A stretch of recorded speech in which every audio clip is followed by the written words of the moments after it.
Vivian.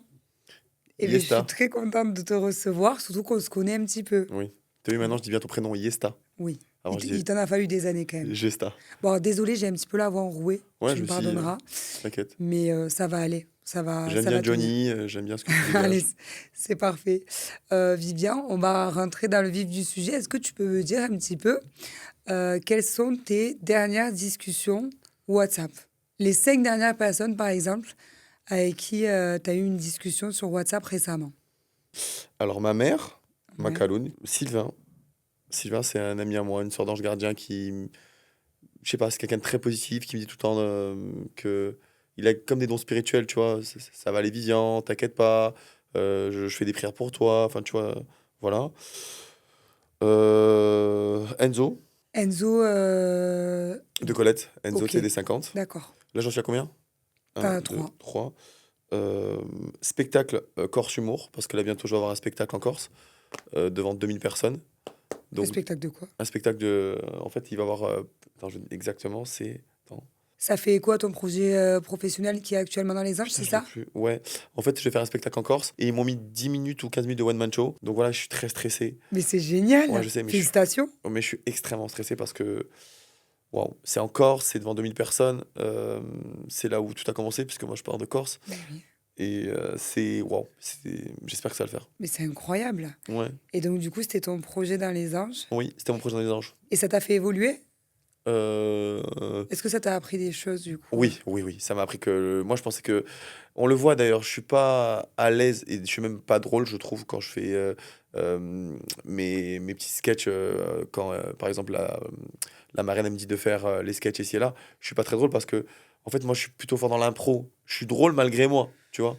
Oui. Mais apprendre à être drôle, c'est très dur. Et en fait, c'est un travail. Oui, ah oui, ça c'est un travail à 100%. C'est vrai qu'il est assez surprenant ce projet pro. Ben non, finalement, parce que moi j'ai toujours voulu faire rire les gens, mais moi je pensais qu'un humoriste, voilà, il Oui. allait faire les gens entre deux clopes, merci, au revoir, se barrer. Et non, en fait, non, c'est vraiment un Ouais. vrai travail. Genre, c'est un travail acharné derrière. Et du coup, là, par rapport au show que tu vas faire donc Mhm, en Corse, mhm. devant 2000 personnes, tu le prépares là actuellement? J'ai encore rien préparé. Waouh! Justement, j'ai des idées, bien sûr, tu vois, j'ai des idées, mais j'ai pas encore fait mon texte. Et alors, est-ce qu'à chaque fois que tu as une idée, tu la notes? Tout le temps. Je note tout le temps. J'ai des amis à moi, je leur demande des idées. Donc voilà, mais je note tout, tout, tout. Et j'ai essayé de. Parce qu'on se rend pas compte, mais 15 minutes seul sur une scène, c'est énorme. Là, dans Les Anges, quand j'étais pendant 2 minutes devant Titoff, parce qu'il y a Titoff qui est venu pour moi dans Les Anges, euh, j'étais gêné, je savais pas quoi dire. Alors là, ça va être chaud. Et puis un public, enfin voilà, tu vois, je fais de la télé. Donc on sait très bien que on est aimé, mais qu'on peut détester. Donc à tout moment, il peut y avoir des gens qui disent si je suis pas drôle dès le début, un mec, entre guillemets, qui a jamais fait télé-réalité, un mec qui est pas connu, s'il va sur un stand-up, il est pas drôle, ben ok, on va rien dire. Mais si un mec de télé, il est pas drôle, on va dire quoi? Eh voilà, c'est qu'un début de télé, c'est qu'un casse aussi là, ils savent rien faire par la télé, donc je crache pas dans la soupe parce que j'adore ce que je fais, mais je veux montrer que je peux faire autre chose que la télé. Mais moi, je trouve ça génial que ben, déjà tu essayes. Mhm. Rien que pour ça, c'est génial. Vraiment, hein. Enfin, j'espère que ça a marché. Bah, non, mais que ça marche ou que ça marche pas, c'est quelque chose qui te plaît. Mhm. Et en plus, tu as quand même ça en toi parce que Oui, c'est bien vrai que, sûr. voilà, pour t'avoir quand même côtoyé, c'est vrai que tu es très drôle. Mhm. Donc, oui, même si c'est un métier et que ça se fait pas juste avec de l'impro, Mhm. déjà, rien que le fait d'essayer, c'est très courageux. Parce Mhm. que là, tu as quand même énormément d'années dans ta carrière de télé. Mhm. Ça fait combien de temps maintenant que tu fais ça? Je sais pas, 14 ans. Après, moi, je sais pas, il Waouh. y a des gens qui disent carrière et tout, mais c'est bizarre à dire parce qu'une carrière, c'est un travail. Et pour moi, je vois pas ça comme un travail, en fait. On sait que c'est un travail, mais j'aime tellement ce que je fais que moi, je vois pas ça comme un travail. C'est kiffant pour moi, mais j'ai l'habitude.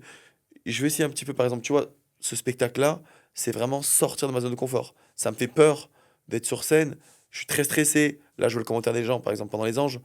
C'est vrai que mes sketchs sont pas drôles, c'est une vérité, je suis pas drôle dans tout ce que je fais quand, Quand tu prépares. voilà, quand je prépare mes sketchs ici et là. Parce que c'est sur un tournage. Un humoriste qui prépare un sketch dans la vie de tous les jours, il a des mois et des mois et des mois. Là, moi, je suis en plein tournage. On me dit, Vivian, allez, il faut que tu fasses un sketch. J'ai pas beaucoup de temps, quoi, quelques jours. Donc, du coup, je vois les commentaires des gens qui disent, oui, il est pas drôle ici et là. Vivian est drôle que malgré lui. Donc, c'est doublement stressant pour moi, mais c'est un challenge. Mais au moins, faut que j'affronte mes peurs. Complètement. Et c'est génial, encore une fois, que que tu essayes et que tu tentes ça. Je trouve ça Exact. vraiment trop bien. Et quand tu dis que pour toi, c'est facile de faire un tournage de télé, c'est pourquoi c'est facile? C'est parce que c'est inné chez toi, parce que tu te sens à l'aise? En fait, c'est bizarre, mais à chaque fois, avant mes tournages, je prends tout le temps du matériel. Par exemple, je vais dans un magasin de farce à attrape et j'achète plein de trucs, des trucs, tu vois, des trucs bêtes. Je vais acheter autant une perruque et ci et là. Et à chaque fois que je fais mes tournages, à un moment donné, ce que j'ai acheté, je vais m'en servir à mon propice. Tu vois, je vais trouver ce truc qui fait que et je vais être drôle malgré ça. Et je sais pas, j'ai tout le temps des idées, j'ai plein d'idées pour être drôle malgré moi et sans en faire trop. Et c'est pour ça et parce que j'ai compris ce que les gens voulaient voir maintenant. Et par exemple, les gens, et j'aime montrer ça. Tu vois, les gens, ils veulent plus voir des fausses histoires d'amour. Les gens, ils veulent plus voir des disputes perpétuelles. Une personne qui sort de son travail, entre guillemets, où ça a été compliqué ou pas, il a une journée négative, il est dans un embouteillage, et surtout à Paris, avec les embouteillages. Il fait gris à Paris, parce que dans le sud, il fait très beau. Il a envie d'entrer chez lui et rigoler et passer des moments. Donc, il a envie de voir un mec qui fait rire à la télé, il a envie de voir un mec pas prise de tête. Et j'essaie d'impliquer ça. Des fois, je fais des erreurs, des fois, je me trompe, je m'embrouille dans les télés et tout, ici et là, mais j'essaie vraiment de diminuer ce Vivian-là. Je vais plus être le Vivian d'avant. Avant, j'étais un Vivian c'est vrai que j'étais too much, parce que j'avais pas du tout confiance en moi et j'en faisais énormément. Et ouais, je faisais beaucoup de choses pour le buzz. Maintenant, le buzz, j'en ai rien à carrer. Mais vraiment, je fais plus des télés pour vivre. J'ai pas besoin de ça. Donc, c'est un plus pour moi dans ma vie. Je suis très heureux de le faire. Mais c'est pour ça que j'essaye de me canaliser et de plus faire ce que faisait le Vivian d'avant. C'est hyper intéressant ce que tu dis, qu'avant, tu avais besoin du regard des autres, de l'approbation un petit peu du public, Mm. et peut-être que tu en faisais trop pour justement par manque de confiance en toi. Et C'est pourquoi maintenant ça a évolué? Qu'est-ce qui a changé chez toi? Pourquoi maintenant tu n'en as plus besoin? Moi, la seule chose que j'ai toute ma vie, c'est ma personnalité. Donc, pour me rassurer, j'avais besoin que les gens disent: Vivian, il a une personnalité, Vivian, il existe. Donc, dans tous les programmes que je faisais, je voulais exister plus que les autres. Et je pensais que en faisant trop des fois, ben, j'existerais plus. Mais au final, à trop exister, c'est pas forcément bon. Donc maintenant, j'ai plus besoin de ça. J'ai confiance en moi. J'ai vu un thérapeute pendant 3 ans. J'ai appris à m'aimer. J'ai appris à me reconnecter à moi-même. Donc du coup, j'ai plus besoin de tout ça. Le seul souci, c'est que quand je vais en programme, malheureusement, c'est le vie en avant des fois qui remonte à la charge. Moi, dans la vie de tous les jours, je suis un mec qui écrit beaucoup, je parle beaucoup à mon enfant intérieur, je suis énormément dans la spiritualité, je fais très attention à ce que je mange, j'ai une hygiène de vie de malade. Oui, Tu vois, depuis toujours. ouais, voilà. Donc, j'ai une vie très simple. Moi, je suis pas un influenceur, hein. Tu regardes mes réseaux, t'as bien compris, quoi. Quand je mets bébé en IA, quand c'est une fouine qui danse, je fly, ou ma mère qui va parler dans les escaliers, ou voilà, un jour, tu peux même me voir limite avec les compas Cartella imbriqués à faire un P, quoi. Donc des fois, un Oui, petit peu pardon. le Donc, diable que tu as en ce qu'il y toi, a, des fois, il ressort sur les tournages quand même. ce qu'il y a, c'est que des fois, le vision que j'ai en moi, il ressort sur le tournage. Parce que j'ai pas la même hygiène de vie. Et le problème, c'est que moi, quand j'ai pas mon hygiène de vie, je rebascule. Je mange très très mal, donc je fais pas de sport. Et du coup, j'extériorise pas. Donc, j'extériorise par quoi? Mais par la folie. Je fais n'importe quoi. Que dans la vie de tous les jours, si je suis pas bien, je vais extérioriser en allant courir, en écrivant, en faisant des abdos, tu vois, tout ça. Mais en tournage, on peut pas faire tout ça. J'ai une petite surprise du coup d'une de tes très très bonnes amies qui compte énormément pour toi. Manu, j'avais pas 50 ans. Coucou mon Vivian, un petit message pour te dire à quel point tu comptes pour moi et la place immense que tu as dans mon cœur en tant que frère, en tant que membre de ma famille. Et tu sais aussi à quel point je t'admire et à quel point tu m'inspires sur tout ce que tu as pu traverser, sur l'homme que tu es devenu, sur la résilience et toute cette réalité que tu as créée tout seul. Et je cesserai de parler de toi dans mes coachings comme le meilleur exemple de celui qui n'a jamais lâché, de celui qui a toujours cru en ses rêves. Et je suis fière de toi, je suis fière d'être ton amie et je t'aime très très fort. Plein de gros bisous. Elle est trop chou. Ouais, Manu, c'est une femme incroyable. Je suis très content de l'avoir dans ma vie. Je suis très heureux. C'est une femme qui est très positive. Quand ça va pas, elle est tout le temps là pour moi. Et je suis très heureux de l'avoir dans ma vie. Puis elle te valorise énormément. Elle me valorise parce qu'on se valorise tous les deux et parce qu'on se pousse vers le haut. Et c'est ça, un ami, il doit pousser les gens vers le haut. Il n'y a pas de critique. Oui, il y a des critiques quand on a des défauts, mais Il y a pas de jalousie, il y a pas de on est très heureux l'un pour l'autre. Et est-ce que c'est pas un peu elle qui t'a apporté toute cette introspection que tu Manu, fais envers j'ai envie de toi-même quand tu t'expliquer. dis que tu parles au Vivian petit, etc. En parlant de Manu, d'ailleurs, j'ai une note vocale si tu veux que l'écouter, puisqu'on se parle tout le Vas-y. temps avec Manu, tu te doutes bien. Oui, je sais qu'en ce moment tu traverses une phase compliquée, mais je pense que justement, c'est le moment de se rappeler que tu t'es relevé de pire. Tu t'es relevé d'une des périodes les plus difficiles de ta vie et j'étais à côté de toi, donc je sais très bien ce que tu as traversé et je sais très bien la force qu'il t'a fallu pour te relever, la résilience, le courage, la détermination que tu as eue. Et justement, tu l'as fait une fois et tu sauras le faire une deuxième fois. Et désormais, ça ira encore plus vite parce que tu sais comment ça fonctionne, tu as les bons outils, les bonnes méthodes, tu sais faire. N'oublie pas que tu sais faire. C'est parce que tu t'es relevé une fois que tu sauras te relever des dizaines de fois. Alors je pense que peut-être c'est le moment de revenir à toi, de t'écouter, d'utiliser l'écriture, les balades en forêt, tout ce qui te fait du bien pour t'apaiser, pour avoir tes réponses et retrouver le Vivian qui aime la vie, qui aime faire rire le monde. Voilà, en tout cas, évidemment que la vie est faite de hauts, de bas, et c'est un cycle permanent, mais tu sais faire. N'oublie jamais. Je t'embrasse très, très fort. C'est beau. Mm. Elle est trop mignonne dans son message, c'est adorable. En fait, avec Manu, à l'époque où elle s'est séparée d'Antonin, moi je venais de me séparer, je crois, d'Eva. Et en même temps, on a subi les mêmes traumas, les mêmes attaques, tu sais, quand tu sépares de quelqu'un, que tu sais pas ce qu'il en est, que tu es pas bien ici et là. Et on s'est relevés tous les deux en même temps par la spiritualité. Je me rappelais toujours à l'époque, au tout début, je crois que d'ailleurs c'était, je sais plus, par rapport à Nathalie, j'étais pas bien parce que je m'étais séparé de Nathalie ou quoi. Et j'ai dit à Manu, je reviens, je vais dans la salle de bain. Et Lucie, à l'époque, elle m'avait appris qu'il fallait crier, tu sais, mais j'avais pas crié sur le balcon. Donc, elle fait Vivian, ça va? J'avais mis de l'eau pas dans le bidet, enfin, comment ça s'appelle? C'est Lucie Mariotti, hein, c'est Ouais, bien ça. dans le lavabo. Et je criais. Manuel rentre et fait ça, viens. Oui, oui, ça va. Donc j'avais déjà des techniques d'extériorisation. Et en fait, on a appris à se relever par la spiritualité. Elle a vu plein de thérapeutes. Manu d'ailleurs est devenue thérapeute maintenant, c'est ma thérapeute. On s'est relevés tous les deux. Et à chaque fois, on s'appelait, on disait ça va aller, nanana. Donc on a passé les mêmes étapes ensemble. Donc quand elle pleurait sur son coussin, j'étais là. Quand moi je pleurais sur mon coussin, elle était là. Donc c'était puissant ce qui s'est passé entre nous. On s'est relevés en même temps. Et tu veux nous parler de la phase qu'elle décrit, quand elle dit que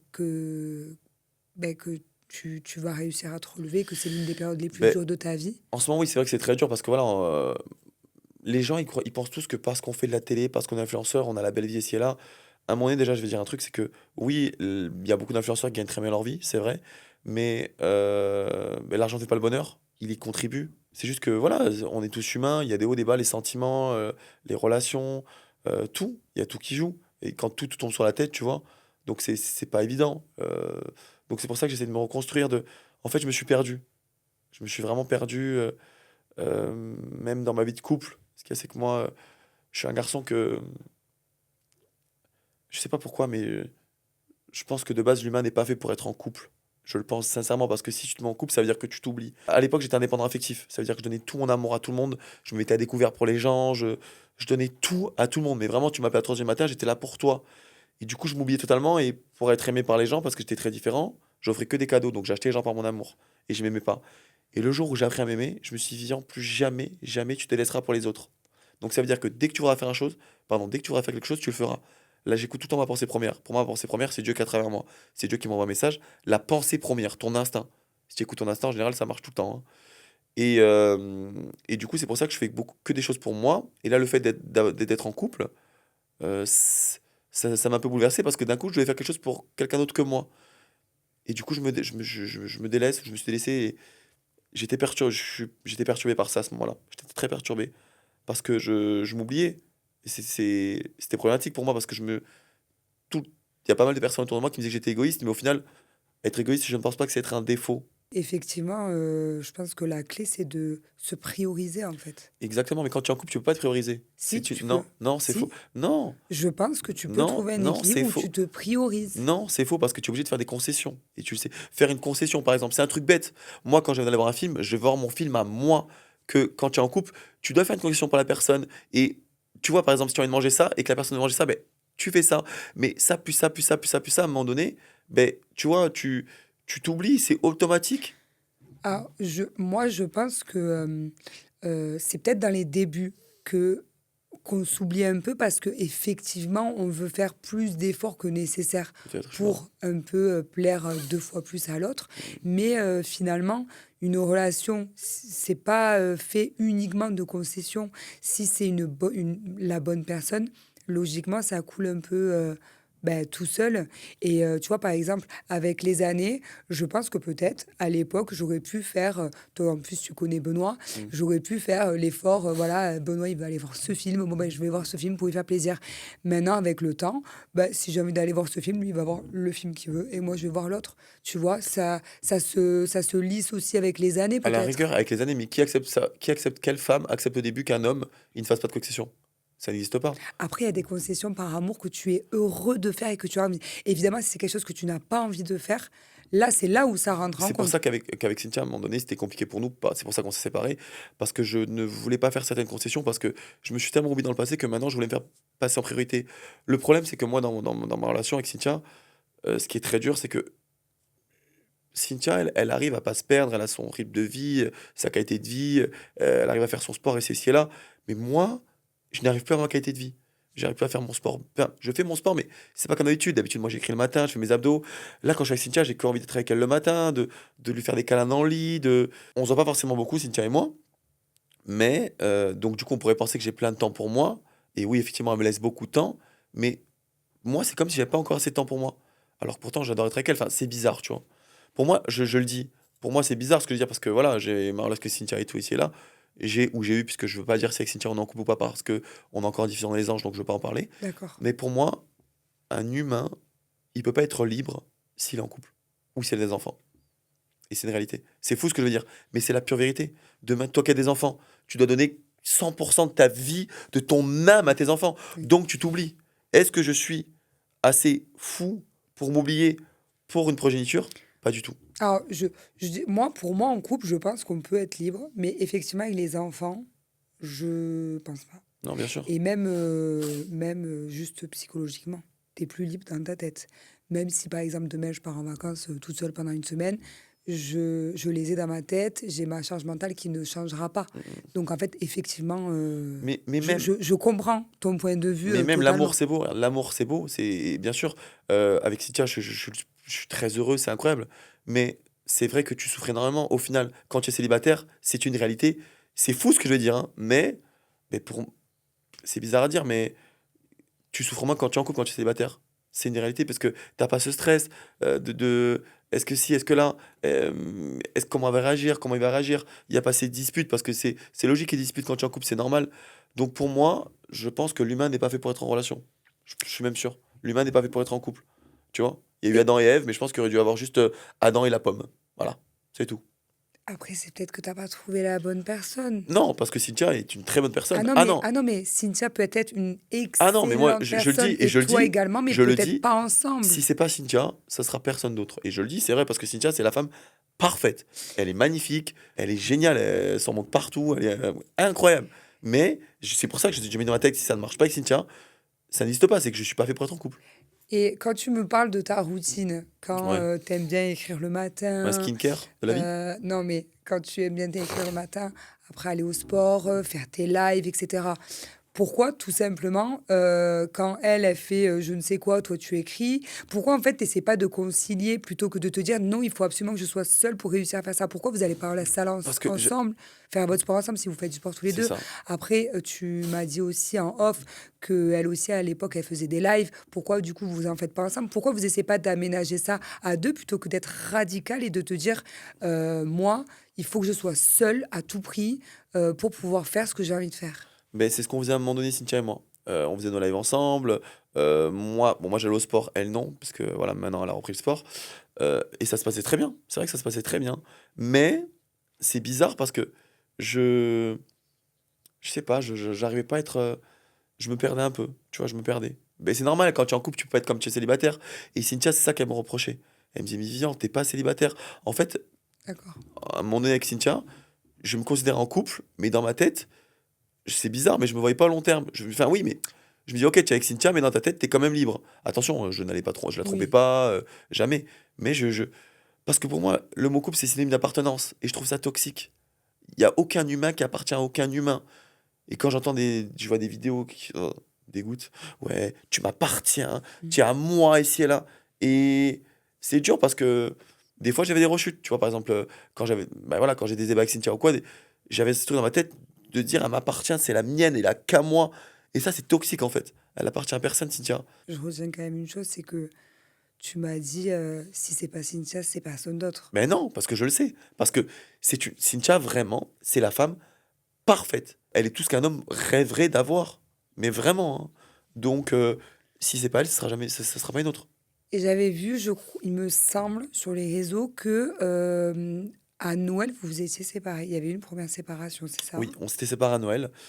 Qu'est-ce qui s'était passé? En fait, on s'était séparés parce que ça n'allait pas, parce que j'étais égoïste. J'étais trop égoïste dans notre relation. Et Cynthia, c'est une femme qui a été vraiment élevée. Elle donne tout à son mari, mais vraiment tout, hein. Et c'est comme ça. Et moi, j'ai trouvé ça, je sais pas, peut-être que des fois, je trouvais ça un peu étouffant, mais je suis fou parce que c'est tout ce que j'ai toujours rêvé. Ou peut-être qu'inconsciemment, ça m'a fait peur de perdre ma liberté ici et là, je sais pas. Et donc, du coup, j'ai un peu fui cette relation. Et après, on avait des disputes, ça commençait à être un peu toxique entre elle et moi. Parce que ce qu'il y a, c'est que Cynthia, en fait, elle venait à la maison et la pauvre, elle faisait pas son sport, elle faisait rien, elle était là pour moi, tu vois, elle avait pas d'amis. Donc, elle était que, elle avait que moi. Et moi, le fait qu'elle ait pas ses habitudes, le fait qu'elle fasse rien entre guillemets, je sais pas, peut-être que ça m'étouffait un peu. Peut-être que ça aurait été mieux qu'elle aille au sport, qu'elle ait ci, qu'elle ait ça. Ça aurait été mieux pour nous. Du coup, ça m'a étouffé. On s'est séparés. Et on s'est séparés la veille de Noël. Mais ce que personne sait, puisqu'on l'a pas dit, c'est que Cynthia, ma mère, elle a pleuré toutes les larmes de son corps. Elle m'a dit, viens, tu peux pas laisser Cynthia pour Noël seule, c'est pas possible. Donc elle est venue pour le lendemain de Noël à la maison. D'ailleurs, j'ai mis une vidéo sur Instagram où ma mère, je fais croire à ma mère qu'il y a une fille dans la douche. Elle me dit, c'est qui? Je vais la crever. Et elle arrive dans la douche et elle voit Cynthia toute nue, elle se prend dans les bras et tout. Et elle dit, voilà, qu'elle l'aime et tout. Ça m'a tellement ému parce que ma mère, elle m'a dit que, genre, ben voilà, c'était Cynthia et pas une autre, que quoi qu'il en soit, même si demain je suis avec Cynthia, elle veut que je lui présente plus personne. Donc c'est. Voilà. Ouais, donc ta maman adore Ma Cynthia. mère est amoureuse de Cynthia. Ma maman et Cynthia sont folles l'un de l'autre. Mais il y a un truc qui me turlupine, c'est-à-dire que Cynthia, du coup, elle est capable, elle, de se mettre un peu de côté pour toi, Oui, par amour, du coup, totalement. pour toi, parce que ça lui fait certainement plaisir. Et toi, même si Cynthia représente pour toi la perfection absolue, est-ce que tu te poses pas la question pourquoi toi, tu n'arrives pas à mettre, entre guillemets, à faire des concessions qui te font plaisir pour laisser ta routine personnelle de côté? Parce qu'en fait, le fait que Cynthia soit prête à tout donner pour moi et à s'oublier pour moi, c'est à l'encontre de ce que moi je suis. Et le problème, c'est que moi, je me suis dit, Vivian, tu dois te faire passer avant les autres. Et en fait, je veux une personne qui est comme moi, une personne qui sait se passer avant. Pas qu'elle soit égoïste, parce que se faire passer avant, c'est pas forcément être égoïste, mais pas tout le temps tout donner pour la personne. C'est un détail, mais à chaque fois qu'on regarde des films, Cynthia me fait, c'est comme tu veux, ça c'est comme tu Mais veux, elle est on, adorable. on mange ce que tu veux. Elle est adorable, elle est géniale. Mais à un moment donné, moi, je m'en voulais limite de me dire que elle me fait trop passer avant elle, tu vois. Je m'en voulais. Ouais, parce que je voulais pas. En fait, Cynthia, c'est une personne, malheureusement, elle a eu beaucoup de pères narcissiques dans sa vie. Elle en a eu énormément. Beaucoup de mecs qui l'ont fait souffrir énormément. Et moi, je voulais pas être ce mec-là. Et je voulais pas profiter de la situation. Donc, voilà.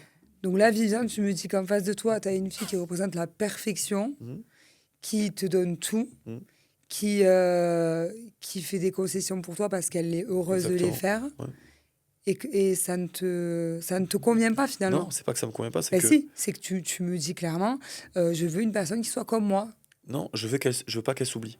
Je veux Oui, pas mais qu'elle- si elle le fait, Non, elle le fait parce que elle le fait pour moi. Bien sûr, c'est plaisir, mais je veux pas qu'elle s'oublie parce que malheureusement, elle s'oublie. Si j'étais un père narcissique, si j'étais un mec méchant, Je serais très content, hein. Vas-y, fais ci, fais là, c'est super.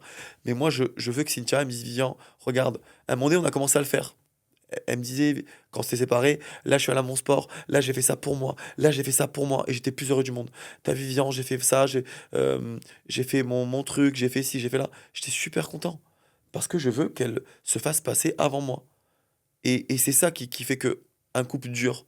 Si une personne s'oublie et qu'elle donne tout pour la personne et qu'elle donne tout son amour que pour la personne et elle s'oublie, tôt ou tard, l'eau elle déborde. Ma mère, elle a fait ça toute sa vie et ma mère a très mal fini. Elle a très mal fini, ma mère, elle a beaucoup souffert.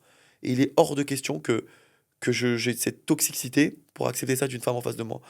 Voilà. Je veux pas qu'elle s'oublie. Je veux que moi, elle me dise, Vivian, je veux regarder ce film parce que moi, j'ai envie de le faire. Et malheureusement, des fois, c'était une habitude et je me rendais même pas compte. Et je disais, on regarde un film, elle me disait, vas-y. Et on faisait que ce que je voulais moi. C'est égoïste de ma part, ça n'existe pas. Je veux qu'elle me dise, Vivian, je vais là avec mes copines parce que j'ai envie d'y aller. Je fais ça parce que j'ai envie de le faire. Et t'as rien à dire. Et ok, pas de problème. Bon, après, si elle me dit, Vivian, je vais faire la gogo en boîte, on va mettre des billets dans le fiacre, ça n'existe pas. T'es jaloux, Vivien? Je suis pas du tout jaloux parce que j'ai confiance. J'ai 100% confiance. Pour moi, ce que tu penses, tu l'attires. Si demain, je pense que si tu vas me tromper et que j'y crois du profond de mon cœur, ça s'appelle la loi de l'attraction, ça se produira. Parce que je mets des insécurités, parce que je mets dans son cerveau. Un mec qui va dire à une femme, je veux pas, je veux pas, je veux pas. Fais pas ça, fais pas ça, fais pas ça. Ton cerveau, il va te faire quoi? Il va te forcer à aller. À l'époque, Beverly, elle faisait que me dire, tu vas me tromper avec Nathalie, tu vas me tromper avec Nathalie, tu vas me tromper avec Nathalie. Je ne voulais pas du tout, hein, mais vraiment, je voulais pas, hein. C'est pas sa faute, hein.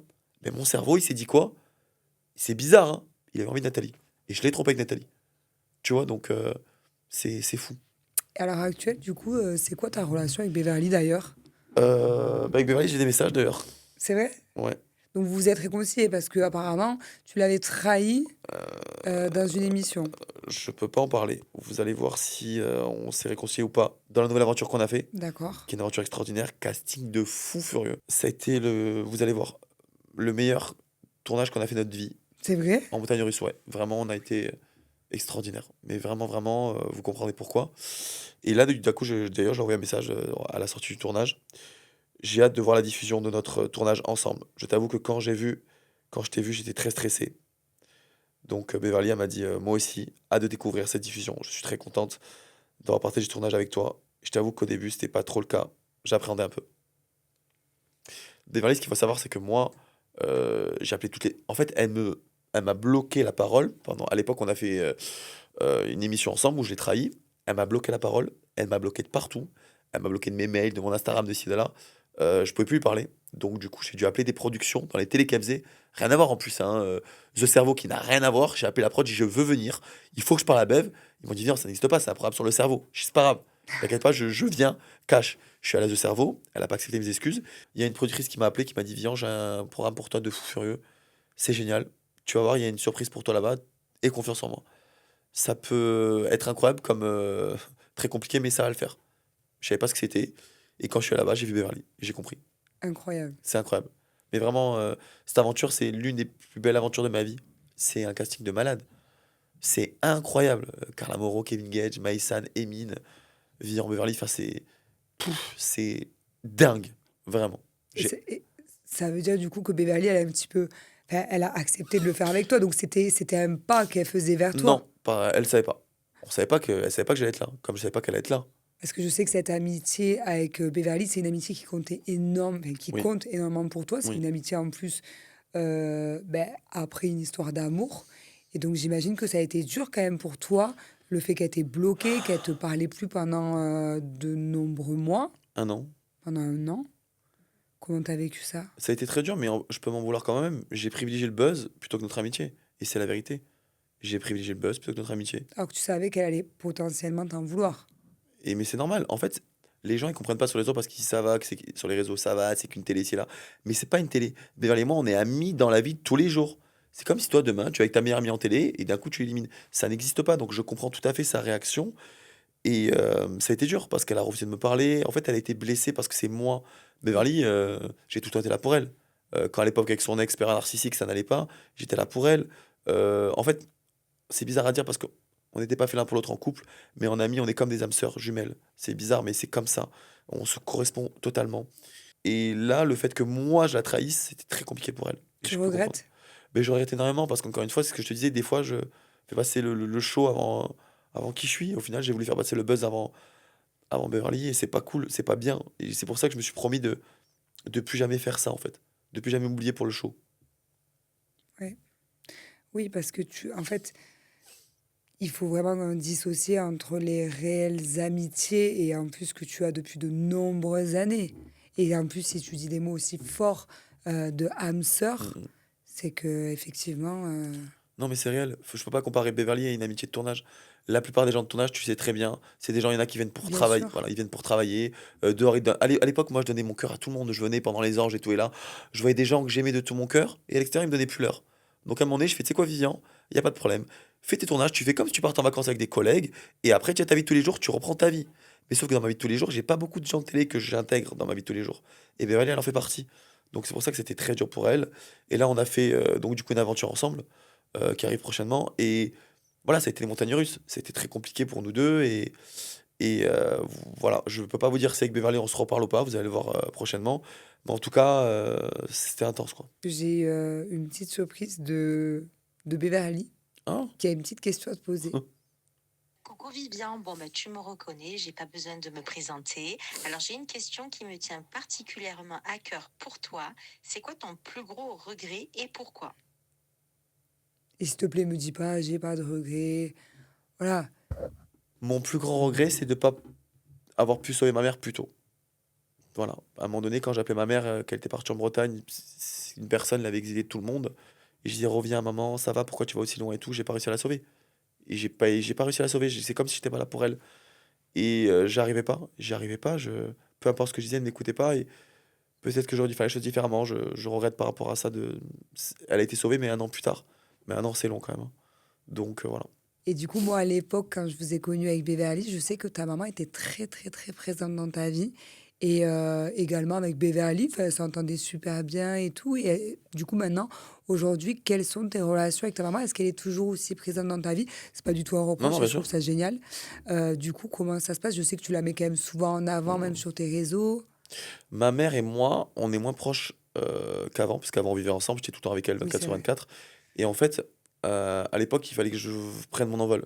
J'étais vraiment pas bien, j'étais au bout de ma vie. Et mon thérapeute m'a dit, Vivian, il faut que tu déménages. C'était compliqué, j'avais plus de sous, j'avais j'avais de quoi me payer 2 loyers.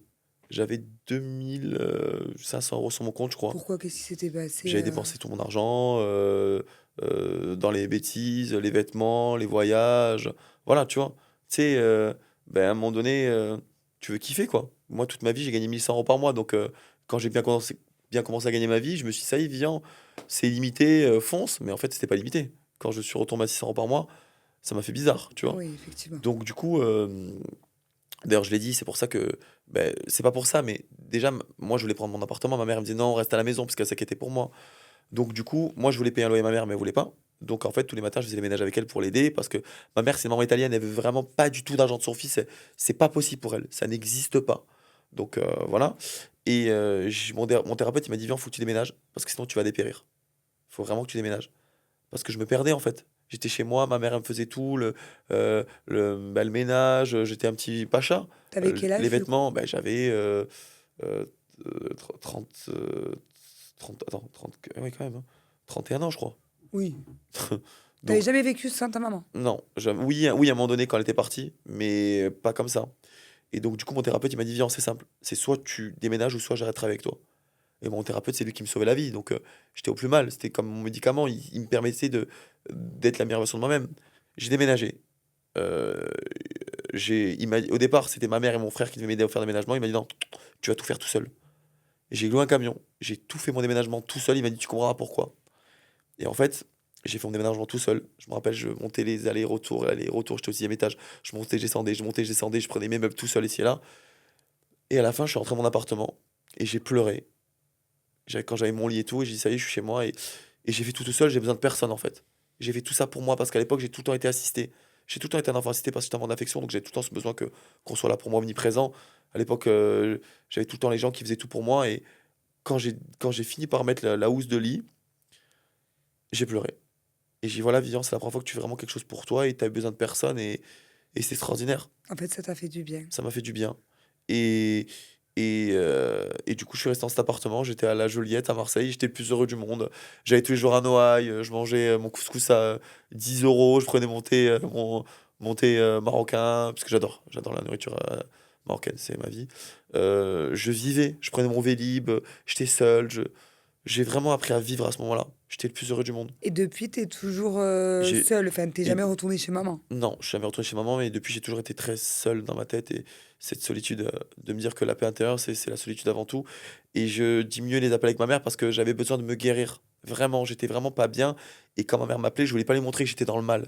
Et je me suis guéri comme un peu un chat, tu sais, un chat qui. Les chats en général, quand ils sont pas bien, ils sont seuls, ils sont solitaires. Et je voulais être seul. Mais la pauvre, elle a pas dû comprendre. Mais je lui disais, maman, écoute, j'ai besoin de me reconstruire. T'inquiète pas, ça va aller, fais-moi Oh. confiance. Et c'était dur pour elle, mais j'avais besoin de ce break, entre guillemets, parce que je devais apprendre à me débrouiller tout seul dans ma vie. J'avais plein de problèmes, et là. Et il fallait que je me débrouille seul, en fait. Que j'appelle plus ma mère pour mes papiers, maman, les congés spectacles, maman, si, maman, là. Non, stop, tu te débrouilles tout seul. Donc, du coup, ça t'a fait du bien. Alors, depuis. Ma mère m'en a beaucoup voulu au début, que je crée cette distance. Et en fait, ce qu'il y a, c'est que ma mère, à un moment donné aussi, elle était avec des gens autour d'elle qui la poussaient vers le bas et qui la tuaient à petit feu. Vraiment. Et elle ne voulait pas m'écouter et elle ne voulait rester. Elle restait avec ces gens-là malgré tout. Et j'ai dit, maman, malheureusement, je peux pas t'aider plus. Tant que tu as ces gens-là dans ta vie, ils te tireront vers le bas. Et un jour, elle est venue à la maison. En pleurs, elle avait pris putain 10 ans à la gueule. Je me dis, mais putain, comme mal au cœur, elle a des angoisses, elle n'arrivait pas à dormir, elle avait du mal à monter les escaliers. Et j'ai appelé Manu, et Manu, elle a commencé à parler avec ma mère. Et j'ai dit, maman, il faut que tu vois une thérapeute, je t'en supplie, vois une thérapeute. Elle prenait des médicaments pour aller mieux ici, là, parce qu'elle n'en pouvait plus. Et elle a commencé à voir une thérapeute, et elle s'est éloignée quelques temps plus tard, quelques mois plus tard, des gens autour d'elle avec qui elle était, qui étaient très nocifs pour elle. Elle a vendu sa maison en Bretagne, parce que ma mère s'était éloignée de la Bretagne. Elle a vendu sa maison en Bretagne, elle a tout fait toute seule. Et elle est revenue à Diné-Bas chez elle, et depuis elle est beaucoup, beaucoup, beaucoup, beaucoup plus heureuse. Elle est positive, elle a fait sa vie, elle va au Resto du Cœur pour aider les gens, elle donne à manger, elle donne des cours de cuisine pour des personnes pour leur apprendre à faire à manger, elle aide ma tante à son tabac, elle est super heureuse, mais elle a perdu une confiance totale en l'homme par contre, hein, puisque ma mère, bref, voilà. Et maintenant, on se revoit tous les deux pas mal. Là, elle est venue à la maison il y a pas longtemps, je la montre beaucoup sur mes réseaux parce que les gens l'adorent, vraiment, les gens ils kiffent ma mère. Il y a carrément des gens qui me disent, viens, on s'en bat les couilles de toi, on va voir que ta mère. Donc, et au moins, je la montre pas sur les réseaux pour montrer, voilà, pour faire le buzz ou quoi. Je la montre sur les réseaux parce que j'ai plein de messages positifs à la fin et je montre à ma mère et ça lui fait du bien. Moi aussi, je fais ça avec ma mère. Voilà. C'est trop. Elles aiment trop. C'est C'est thérapeutique. trop bien. C'est thérapeutique. C'est vrai. Ma mère, c'est une personne qui a plus confiance en elle parce qu'elle a été détruite par l'homme. Et du coup, tu es belle Gradiella, tu as un cœur extraordinaire, c'est super ce que tu fais. Je sais que ça lui donne la baume au cœur. Et ça lui fait, voilà, ça lui fait beaucoup de bien. Et du coup, actuellement, maintenant, vous en êtes où dans vos échanges avec ta mère Mais là, regarde, par exemple, tu vois, il y a une vidéo, attends, je te la montrer, qu'on a fait il n'y a pas longtemps, tu vois, où on est très fusionnel, on a dansé un solo ensemble, c'est la première fois.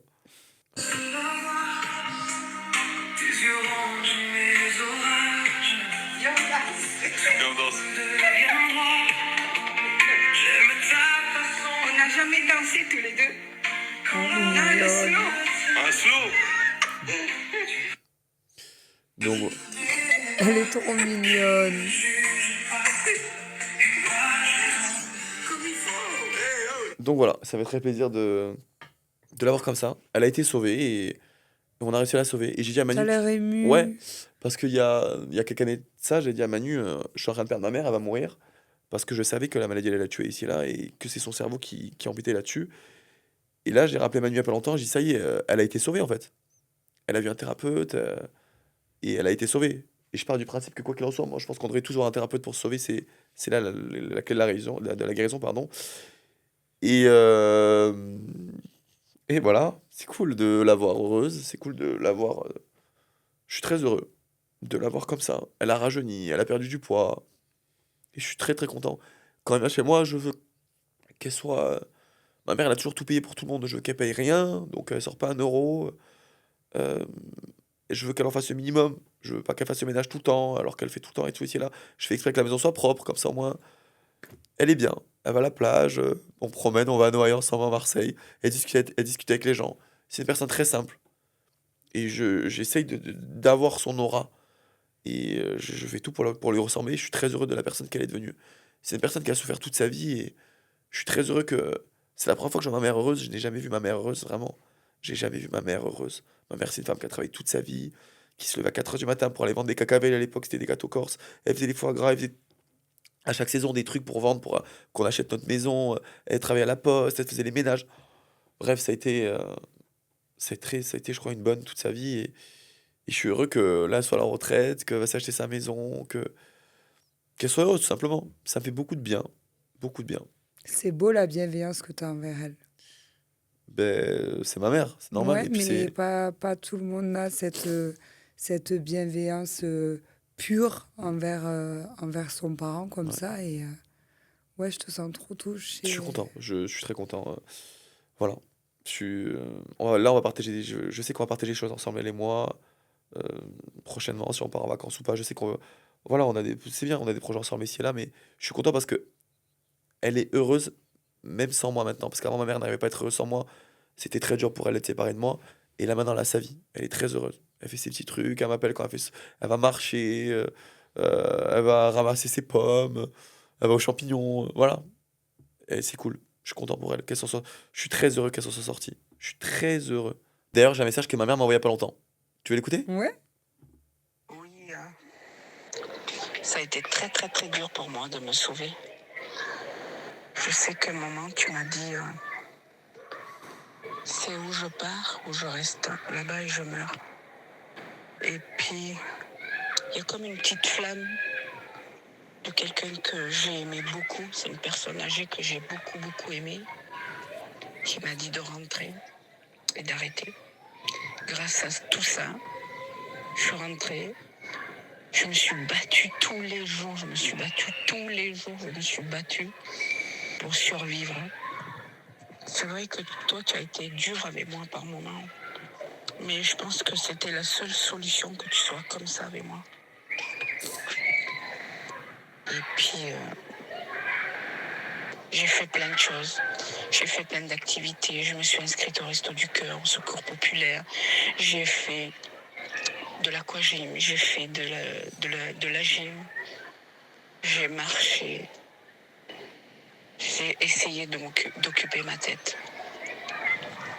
Mais j'ai énormément souffert. Mais grâce à tout ça, mais grâce à toi aussi, parce que tu m'as sorti de l'enfer où j'étais, j'ai pu me sauver. Et là maintenant, ça fait 2 mois, peut-être un peu plus, ma vie a carrément changé. Je me fais jolie, je me maquille, je m'habille tous les jours différemment, je me parfume. J'ai une bouteille de parfum, il a peut-être 10 ans, parce que je ne me parfumais pas avant. Je devais me parfumer 1 fois par an, et encore. J'ai repris goût à la vie, j'écoute de la musique, tous les jours j'écoute de la musique. Or que moi je pouvais même plus écouter de la musique. Quand je l'écoutais, j'avais mal au cœur, je pleurais. Mais là maintenant c'est comme si on m'avait donné une deuxième chance, une deuxième vie. Et pour moi c'est énorme, énorme, énorme. De pouvoir revivre, respirer, voir les belles choses, aller à droite, à gauche. Tu veux la réponse? ouais, vas-y. Ok. J'ai marqué, je suis tellement heureux que tu sois sauvée toute seule. C'est ce que je voulais en fait. Je voulais qu'elle sauve toute seule parce que elle serait tellement fière d'elle. Je sais qu'à un moment donné, j'étais dur avec toi parce que tu ne comprenais pas quand je te disais que tu avais un environnement qui allait te tirer vers le bas et limite te rendre malade, voire pire. Donc, je suis heureux que tu aies réussi ton combat et de sortir de tout ça. À un moment donné, j'ai eu des mots très durs avec ma mère. Mon thérapeute m'a dit, Vivian, il me l'avait dit ce qui allait se passer. Il m'a dit, ta mère, malheureusement, c'est pour ça que je suis parti de mon entourage là où j'étais, c'est pour ça que j'ai déménagé, parce que il m'a dit ta mère, elle voit pas les choses, mais il y a des gens autour de vous qui font que ça va te tirer vers le bas, il faut que tu partes. Et ma mère, elle voulait pas écouter ça, donc elle n'était pas apte à entendre ça. J'ai dit maman, tu vas mourir 1 an à l'avance, hein, j'avais dit ça. Et 1 an après, elle était mais gravement malade, hein, mais vraiment. Et j'ai eu au téléphone, j'ai dit écoute maman, tu sais quoi, tu veux pas m'écouter, tu veux pas sortir de tout ça, tu veux pas partir de Bretagne ici et là, tu vas mourir maman. C'est dur à dire, mais tu verras. De chagrin, de la l'angoisse, tu dois pas que tu es de plus en plus malade, t'arrives même plus à marcher, ici et là. C'est dur de dire ça à sa mère, hein. Mais c'était le seul truc pour qu'elle comprenne et qu'il fallait qu'elle...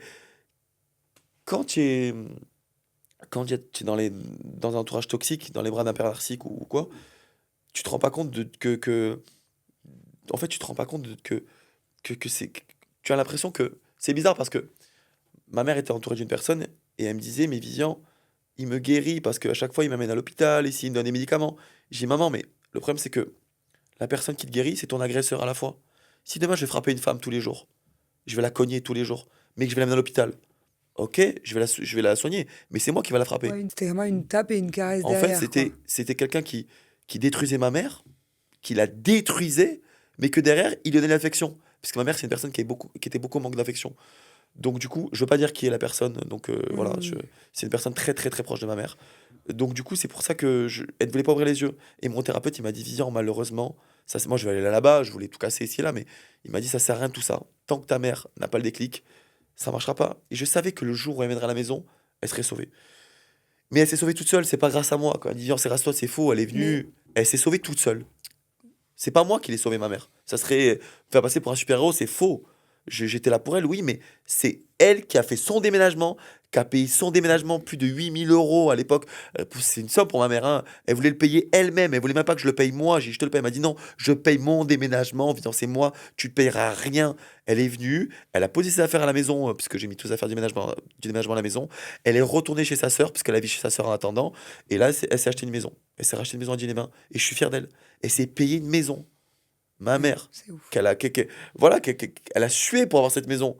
Ma mère était femme de ménage, ma mère elle a été factrice, c'est pas une femme qui est née avec une cuillère d'or dans la bouche, tu vois.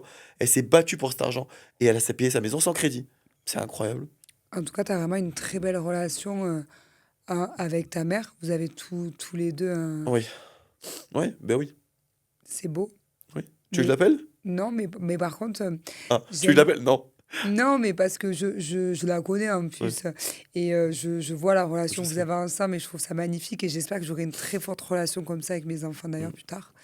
Et je me permets de te poser la question mais sur ton papa. Parce qu'en fait, ton papa, je trouve que tu n'en parles jamais. En fait, je sais pas. J'ai T'en parles jamais. Et même moi, qui t'ai côtoyé et tout, mm, je me souviens pas avoir déjà rencontré ton papa ou quoi. j'ai jamais parlé de mon père. Très rarement. Je parle jamais de mon père. Mon père, il veut pas qu'on parle de lui, c'est tu sais, le macho corse, très discret. Ouais, c'est un peu, tu sais, j'ai toujours dit que mon père, c'était comme ouais, un macho corse. Tu vois ce que je veux Et dire? vous vous entendez bien? Ouais, très bien, mais il y a beaucoup tu vois, mon père, il m'a dit je t'aime une fois dans ma vie, genre. Une seule fois, je t'aime. C'est pudique. C'est très pudique. Mon père, c'est quelqu'un de très pudique, il est très pudique sur ses sentiments. Il est très fier, extrêmement fier. J'ai dit il y a pas longtemps, papa, je t'aime. Il m'a pas répondu. Et pourtant, il en pense pas moins. C'est juste que c'est comme ça. Les Corses, les vrais Corses sont comme ça. Et vous parlez, enfin, tu lui envoies Oui, des ben, messages. j'ai envoyé un message il y a quelques temps. Attends, papa. Papa, donc j'ai l'impression de te ressembler sur certains points. Peut-être que c'est toi qui avais raison. À l'époque, de te faire passer avant tout le monde. Et mon père, il m'a dit, je n'ai jamais cherché à passer devant qui que ce soit. J'ai toujours su ce que je ne voulais pas et surtout décider par moi-même. Si être égoïste, c'est privilégier sa famille, alors oui, je l'ai été et je m'assume. Aucune faute d'orthographe, mon père, bien sûr. Trois petits points à la fin, etc., etc. Et lui, c'est pas ChatGPT. C'est pas ChatGPT qui fait les textes, hein. Et ça s'est passé comment? Ils se sont séparés. T'avais quel âge tes parents? Mes parents se sont séparés, j'avais 16 ans. Et donc, du coup, ouais, j'avais 16 ans. Donc, ça a Ah, été. donc t'as quand même grandi avec ton père et ta Oui, mère. mais ça a été très dur à demander pour mon père parce que mes parents, c'est pas qu'ils sont remis ensemble, c'est que oui, ma mère, elle a jamais vraiment pardonné mon père, mais ils s'étaient pas vraiment séparés, tu vois. Et du jour au lendemain, ma mère, à l'époque, elle a craqué, elle est partie dans un pays, elle est partie à Haïti, et elle a rencontré une personne là-bas, et elle est plus jamais revenue. Elle revenait une fois par an, ça a duré, je crois, 3 ans, un truc comme ça, parce que ma mère, elle a fait un craquage émotionnel, elle a fait un burn-out total. Donc c'est ça qui a vraiment signé la fin de leur relation En finalement. gros. Et ma mère, c'est pour ça qu'à un moment donné, j'ai subi comme une sorte d'abandon quand j'étais jeune. J'en ai pas voulu parce que elle a fait un burn-out total. À un moment donné, on peut comprendre. C'est une femme que toute sa vie, elle a travaillé. Toute sa vie, elle faisait tout à la maison. Le ménage, le ci, le là. C'est entre guillemets la bobonne. C'est une réalité. Moi, je me rendais pas compte et j'en souffre aujourd'hui que je m'étais pas rendu compte de ça. Et elle a fait un burn-out total. Donc, du coup, quand elle a vu ce qui s'est passé avec mon père et sa meilleure amie dans la cuisine, dans sa tête, elle a vrillé. Et elle est partie à Haïti et elle est jamais revenue. Elle venait une fois par an, je la voyais très peu. C'était très dur pour mon père, parce que mon père, il devait payer le crédit de la maison tout seul. Mon père, il avait un salaire de facteur. Salaire de facteur, c'est 1600 euros, c'est pas des milliers et des cents, quoi, tu vois. Quand tu payes ton salaire, quand tu payes tout à la fin du mois, c'est compliqué. On avait les crédits de la maison. C'était très, très dur. Moi, je me rappelle, dans le frigo, il y avait des noisettes et du fromage, quoi. Il y avait pas, je mourrais pas de faim, mais en tout cas, c'était pas comme d'habitude, quoi. Quand il y avait ma mère à la maison, qui avait deux salaires. Et mon père était très, très, très, très, très, très, très, très malheureux. Extrêmement, extrêmement malheureux. Vraiment. Très triste. Donc du coup, c'était très compliqué pour mon père à cette période-là. Et c'est pour ça que je le respecte, parce que je sais qu'il a été là pour moi et qu'il m'a pas lâché. Et qu'il m'a permis il m'a amené à l'athlétisme tout le temps. Et je pense que cette étape de ma vie où je faisais du sport, c'est ça qui faisait qu'il était fier de moi et que ça l'a sauvé, entre guillemets. Il m'a dit, moi, il me l'a dit un jour, ça a été dur. Il m'a dit, Vivian, la seule raison qui fait que pour l'instant je ne me renvoie pas en l'air, c'est vous. Donc c'était très dur. Et, voilà.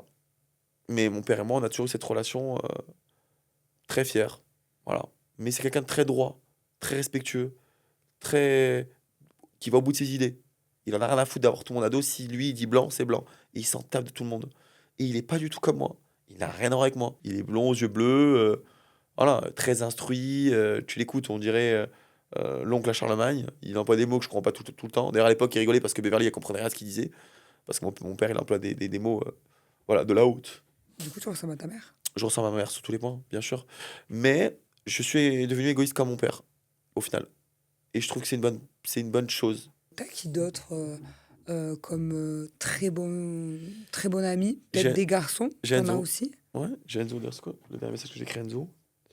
Enzo, c'est qui pour toi? Enzo, c'est une personne que j'aime vraiment, vraiment beaucoup. Il m'a écrit un message il y a pas longtemps. Je suis là pour toi. Tu sais, tu as toujours réussi à dépasser tout ce qui t'est arrivé dans ta vie. Tu as le bon état d'esprit, tu es le meilleur. Tu as toutes les clés en main. Fais-toi confiance. Enzo, c'est quelqu'un qui. Il a une vie, il est comme moi en fait, il a une vie saine, il me fait manger, tu vois, par exemple, des plats protéinés, il me met au régime, parce qu'Enzo, il est coach sportif de base. Quand je suis parti aux États-Unis, que j'ai pris du poids, il m'a dit, mais Vivian, t'es une merde en fait, t'es devenu une grosse merde. Il est cru, et il a raison de l'être. Parce que quand tu n'es pas bien dans ta vie, quand tu n'es pas bien, ton pote, il doit te le dire. Et il n'y a pas de. Tu trouves que j'ai grossi? Non, non, tout va bien. Tu vois? C'était pas mon. C'était pas mon mindset. Je n'étais pas hâte à être comme ça quand je suis parti aux États-Unis. Je suis revenu, j'étais pas bien. Et il m'a remis dans le bon chemin. Et un bon ami, c'est ça. Oui, bien sûr. Et il y a aussi des amitiés que tu as pu avoir et qui sont plus d'actualité, peut-être. Ben, Je pense à Nicolo. ouais, Nicolo, mais on est Il encore m- l'actualité avec Nicolo. Nicolo et moi, on s'est rencontrés à l'époque dans les Anges de la Charité. Et c'était l'époque où, entre guillemets, ben, les nouveaux, ben, voilà, c'était surtout les anciens qui faisaient la loi. Et les nouveaux, on les délaissait, on ne le calculait pas. Et Nicolo, moi, j'avais un potentiel de fou en lui. Je me rappelle à l'époque, il avait été enfin, il était parti des Anges comme, voilà, comme une vieille chaussette, alors c'était un candidat extraordinaire. Et j'ai toujours dit, Nicolo, on te reverra, t'es une personnalité de fou furieux. De fil en aiguille, on s'est retrouvés dans plein d'aventures. Et ça a fini par être mon meilleur ami de télé. Nicolo, je l'adore. Et attention, parce que les gens ils vont dire, ah, c'est que ton meilleur ami de télé, c'est que dans la télé, c'est vraiment mon meilleur ami. Dans les tous les jours, bien sûr, Ouais, c'est mon meilleur ami aussi, mais en télé, voilà, c'est ouais. le best, quoi. Et Parce que vous voyez aussi en dehors oui, de bah la oui, bien télé, quand même. sûr, on se voit aussi en dehors de la télé. Et d'ailleurs, j'ai écrit un message. Nicolo, est-ce que tu penses que notre amitié passera toujours avant nos amours? Car notre dispute envers Cynthia, ben, ça m'a fait poser pas mal de questions sur le fait que tu l'as invité pour le jour de l'an dans mon dos. Et voilà, je veux savoir ce qu'il en est. Qu'est-ce qui s'est passé? Je En comprends pas fait, le jour de l'an. Cynthia et moi, on s'est séparés. Mais on n'a pas dit au public enfin, au public, on n'a pas dit sur les réseaux qu'on s'était remis ensemble parce que notre vie privée, ça regardait que nous. Et à mon avis, vivons cachés. Et pour le jour de l'an, j'étais avec Cynthia. Et Nico, en fait, quelques temps avant, j'avais appelé Nicolo pour Noël. Et pour le jour de l'an, il y avait Cynthia qui a fait le lendemain de Noël avec nous. Donc j'ai dit, Nicolo, mais j'ai pas dit qu'à Cynthia. J'ai dit, viens faire Noël à la maison avec moi, viens faire le jour de l'an avec moi. Et il m'a dit, non, je suis pas bien par rapport à Dixia, ici et là. Ok, merci mon ami. Je suis pas sûr, mais en tout cas, ok, le jour de l'an, on le fait ensemble, pas de problème. Je l'ai rappelé une semaine avant pour le jour de l'an, il m'a jamais répondu. Il m'a planté. C'est pas grave, s'il est pas bien, ok. Il a envoyé un message à Cynthia. Salut Cynthia, ça va? Tu veux quoi pour le jour de l'an? Ça te dirait de venir à la maison avec moi et des amis? Et sachant qu'à l'époque, Nicolo, dans la bataille des Maudites, il est allé voir Cynthia en off derrière les caméras. Il a dit, Vivian, il va te tromper. Vivian, si Vivian là, il a fait une action bizarre. Je me suis dit que voilà, clairement, il est intéressé par Cynthia. Cynthia, c'est une très belle femme. Et excuse-moi, mais tu invites une femme pour le jour de l'an chez toi, c'est pas pour jouer au domino, c'est qu'il se fout de ma gueule. Donc du coup, je l'ai très mal pris. Dans les anges, ça s'arrange avec Nicolo parce qu'il s'est excusé. Il m'a dit, viens, je te jure, c'est parce que soi-disant, Cynthia était pas bien et tout. Bref. Mais euh, attends, je comprends pas. Si vous étiez euh, très très bons amis, quasiment comme des meilleurs amis. Pourquoi il serait allé dire à Cynthia, Je sais pas. Vivian, c'est quelqu'un qui va te tromper? Il est très très proche de Cynthia aussi? À l'époque, il a dit à Cynthia, Vivian, c'est quelqu'un qui va te tromper. Je sais pas, peut-être qu'elle lui plaisait, je sais pas pourquoi il a fait ça. En off, alors, Mais ça, tu lui en as pas j'en ai parlé? parlé en off, mais c'est vrai, c'était derrière la caméra, j'ai Oui, Nicolo. non, mais peu Et en importe. plus, Toi, est-ce que tu as j'ai dit, mais parlé Nicolo, à bien Nicolo sûr. de ça? J'ai dit, pourquoi tu fais ça? Et il a dit quoi? Ouais, non, mais si, enfin, il trouvait des prétextes, je sais pas pourquoi il faisait ça. Je sais pas, peut-être une concurrence masculine, je ne sais pas, je comprends pas. Et du coup, là, dans la nouvelle aventure qu'on a fait avec Nicolo, il s'est excusé par rapport à Cynthia. Il m'a dit, viens, je suis désolé, excuse-moi, mais je te jure, soi-disant, il m'a dit, c'est parce que comme il voyait que Cynthia était triste alors qu'il a jamais donné l'heure, limite, je savais même pas s'il se follow sur les réseaux, il a jamais calculé, jamais envoyé de message, soi-disant, il était triste pour elle. Mais moi, tu m'appelles pas pour savoir si je vais pas bien, tu m'appelles pas pour savoir comment ça se passe mon célibat. Donc j'ai trouvé ça bizarre. Et heureusement que Cynthia était honnête, puisqu'elle était à côté de moi, elle m'a dit, viens, Bien regarde. sûr. D'ailleurs, Nicolo, il m'a répondu en vocaux parce que voilà, moi je me pose la question, est-ce qu'il fait passer l'amour ou l'amitié avant moi? Je pense que notre amitié va toujours passer avant les amours. J'espère que pour toi c'est pareil. On est amis, meilleurs amis depuis 7 ans. Et c'est pas les amours, les histoires d'amour qui vont changer la donne de mon côté. J'ai jamais voulu te faire du mal, te faire des trucs dans le dos. Tu sais, l'histoire avec Cynthia, je t'ai expliqué ce qui s'est passé. Il n'y avait pas une intention de te faire un truc dans le dos, mais j'espère que tu l'as compris. C'était juste sur un coup de tête, t'étais plus avec elle, tu me l'avais dit en plus, du coup, c'est pour ça que je t'avais pas prévenu, mais c'était un geste que j'avais fait envers elle parce qu'elle m'avait fait de la peine pour le Noël, quand elle était seule, elle avait fait des stories, elle pleurait, et de voir une personne qui pleure, qui est seule, qui a pas de famille, ça m'a fait de la peine. Mais c'était vraiment pas pour te faire du mal ou te faire des trucs dans le dos ou faire un truc, un coup sale à toi, tu vois. Je pense que tu le sais, Vivian, tu le sais, et au final, tu vois bien qu'avec Cynthia, j'ai rien fait, il s'est rien passé, il n'y a pas eu d'ambiguïté. J'ai toujours respecté ta relation avec Cynthia, je vous ai toujours motivé à être ensemble, même dans les anges ou en général. Du coup, tu sais très bien que je suis pas une personne qui va. Ouais, je mets souvent l'accélérateur quand ça me saoule. Mais Ouais, t'as- non, À l'heure actuelle, tu as confiance en Nicolo, du coup? j'ai confiance en Nicolo, mais je pense que sur ce coup-là, il voulait vraiment serrer Cynthia. Je le sais. Mais c'est pas grave. Je me dis, écoute, c'est quelqu'un que j'aime énormément et je vais pas mettre mon amitié en péril pour ça, parce que Nicolo, quoi qu'il en soit, il est tout le temps là pour moi. Quand ma mère était pas là, pas bien, il était là pour elle, il a appelé en FaceTime et c'est là pour qu'elle aille mieux. Donc ça, j'oublie pas. J'oublie pas ce qu'il a fait pour moi et je me dis que c'est pas grave, j'oublie. Et au final, voilà, et ça, c'est pas qu'ils ont couché ensemble ou quoi, tu vois. Il me semble à l'époque que tu étais aussi très ami avec Raphaël Pépin. Oui, Tu m'en as pas parlé de tes amitiés Raphaël, c'est une garçons. personne que j'aime énormément. C'est quelqu'un qui est. C'est ça que ça me dérange parce qu'il y a tout le monde qui vont dire oui, Raphaël ci, Raphaël là, euh, Raphaël, il parle mal, Raphaël ci. Raphaël, je t'explique un truc et c'est véridique. Que tu sois une femme ou un homme, si tu lui parles mal, si tu lui fermes ta gueule, demain, une femme qui lui parle comme un homme, il lui parlera comme un homme. C'est tout. C'est pas un mec violent, c'est pas un mec méchant, c'est pas un mec. Voilà, c'est vraiment, moi, c'est une bonne personne que j'aime énormément. Il est très gentil, il est juste ronchon, hein. Mais voilà, et c'est quelqu'un de très honnête. Il est entier. Il est entier à 100%. S'il dit merde, il te dira merde. C'est pour ça que quand j'ai vu des trucs sur lui et c'est là, ça m'a toujours fait mal au cœur parce que moi je sais qu'il est pas comme ça. Et vous êtes toujours aussi proches, du coup? Ouais, Raphaël, je suis toujours aussi proche avec lui. Là, je me mens à moi-même. Bon, il me fait la gueule, mais Pourquoi il Raph, te fait la gueule? parce qu'on s'est disputé Bah, à cause de quoi? pour des bêtises, parce que je suis égoïste. Voilà. Parce qu'on est parti au ski et en fait, on devait manger une raclette. Finalement, j'ai refusé parce que je faisais attention à mon régime. J'ai dit, écoute, je mange pas avec tes potes, je mange seul. Je l'ai rappelé à un moment pas ce que j'allais faire. Finalement, j'ai mangé une raclette, donc ils ont dû s'adapter à moi. Le fait que j'aille skier que quand moi j'ai envie, le fait que je reste pas trop avec ses amis. Voilà, je suis quelqu'un je fais que ce que j'ai envie de faire moi. Je fais pas les choses pour les autres. Je suis prêt à tout perdre pour mes convictions. Du coup, il y a des gens qui comprennent pas ça. Et Raphaël, il a très mal pris. Il m'a dit, Vivian, je viens en vacances au ski pour toi, pour être avec toi. Et toi, tu te lèves à l'heure que tu veux, tu vas skier quand tu veux, tu m'attends même pas. Donc il a mal pris, chose que je peux comprendre. Mais bon, moi je me persuade qu'il me fait pas la gueule, alors qu'il me fait la gueule. Mais il te manque? Oui, il me manque. Oui, il me manque beaucoup. Vraiment. C'est une personne que j'aime beaucoup. Raphaël, on aime se voir tous les deux, mais à petite dose. En fait, on est toxique l'un envers l'autre si on se voit trop longtemps. On est très toxique. Parce que, voilà. Mais il me manque, bien sûr. Et je sais que c'est quelqu'un sur qui je peux compter. Tu veux pas lui envoyer un vrai message sincère, lui écrire Bah, un écoute, message? j'ai écrit un message il y a pas longtemps. Bah, hier d'ailleurs. Un vrai message où J'ai tu écrit. parles avec tes émotions, avec ton cœur, parce qu'en plus, il te manque et c'est une réelle amitié qui dure depuis des années quand même. Voilà, j'ai écrit être égoïste, c'est ce qui m'a sauvé Raph. Et c'est ce qui sauve tout le monde. Et tu le sais. Voilà. Il t'a pas Il m'a répondu, marqué. j'imagine. Ah, arrête avec tes vidéos, amuse-toi bien, bonne continuation pour le reste de ta vie, et je te souhaite d'évoluer en étant moins égoïste à l'avenir. Voilà. Et j'ai marqué être égoïste, c'est ce qui m'a sauvé, Raph. Et c'est ce qui sauve tout le monde, et tu le sais. Je le connais pas, mais bon, j'ai l'impression que là, il est touché quand même. Oui, il est très touché. Raphaël, c'est une personne qui montre pas de sentiments, il est comme mon père. C'est pour ça que je le comprends. Il m'a quand même dit je t'aime, Raphaël, une fois, sous la douche. Non, mais non, mais, enfin, on n'était pas tous les deux sous la douche. J'étais seul sous la douche, il m'a dit je t'aime au loin, tu vois. C'est un peu ambigu. Bon, en tout cas, merci beaucoup, Vivian, d'avoir échangé avec moi. Je suis très contente. J'ai l'impression d'avoir découvert un Vivian un petit peu plus posé, un petit peu plus mature, d'avoir découvert une facette différente de toi. Ça fait plaisir. J'ai passé un très bon moment. J'espère que toi aussi.